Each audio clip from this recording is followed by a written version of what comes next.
So we're here at the Denver Green School Community Farm, which is a 1-acre organic vegetable farm on the grounds of the Denver Green School. My name is Meg Cayley, and I work with Sprout City Farms, which is an urban agriculture nonprofit. We are on just under an acre of land, so it's about the size of a football field, and we're growing over 70 varieties of vegetables and herbs. So we've got all kinds of salad greens, cooking greens like kale and chard, spinach, cauliflower, cabbage, peppers, bell peppers and hot peppers, eggplant, different kinds of tomatoes, green beans, summer squash, winter squash, potatoes, onions, you name it, we've got it. We wanted to supply as much fresh produce as we could to the school cafeteria, and also to provide the neighborhood around here and the school community with fresh produce.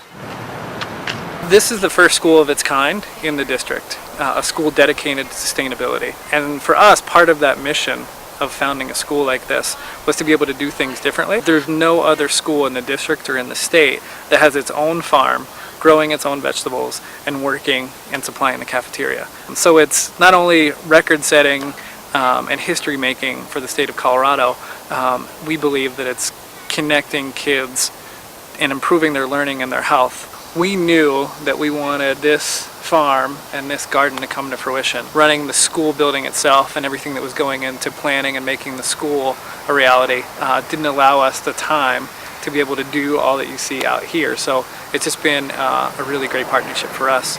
We actually started the school farm project about 2 years ago in the fall of 2009. It took about a year and a half from the start of those conversations to building the farm. We broke ground here at this site in March of 2011. Here we are 6 months later, harvesting over 100 pounds of food every week. 6 months ago, where we're standing was nothing but grass, and dying grass at that.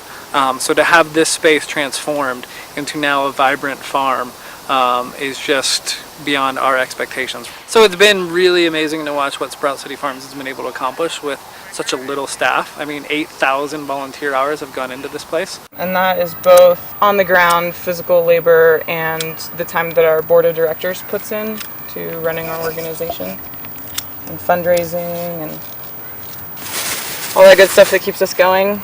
We don't take that for granted, and we know how hard they've worked to make that happen.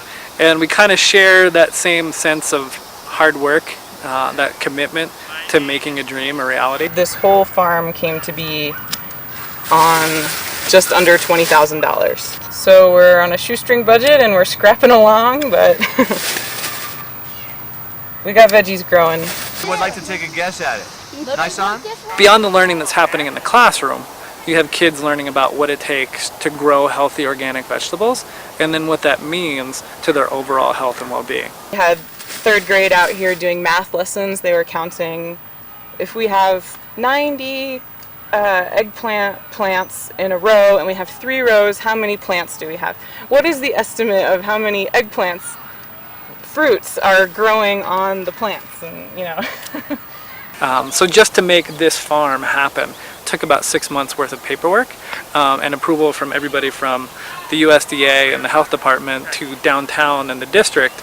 So it was a long, arduous process to get here. In order to start supplying the cafeteria, we had to work out a lot of food safety protocols since this is the first project of its kind. We got our harvesting protocol approved by the Colorado Department of Health and the Department of Agriculture and food safety experts at Colorado State University Extension, as well as DPS in general.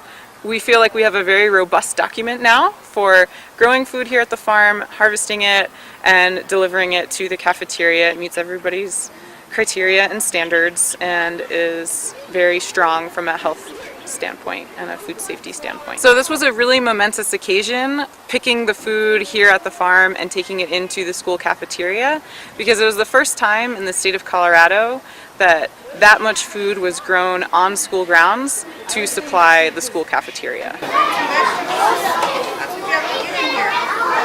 Kids are talking about how good the food tastes, first of all. So for kids liking vegetables off the salad bar, that's a win in and of itself. And they're also figuring out that this food is going to be connected to their overall health and their learning in the classroom. This is a model that can definitely be replicated, especially now that we have all of the necessary protocols in place. And that can be taken to any other school in the district. Because we have really good documentation, we feel that we could share what we've learned and share our paperwork with other schools, other cities, other places in the country that would like to have a farm-to-school program that is super local like this. Now the reality of the food that's grown here today is going to be feeding our cafeteria and our students has really helped propel this thing forward. We'll be counting on the grassroots movement that's happening so we can continue to do this not just this fall, but next spring, next fall, and for all the years to come. Not only are we growing food, but we're growing community. So I really hope that this is the beginning of school farms everywhere.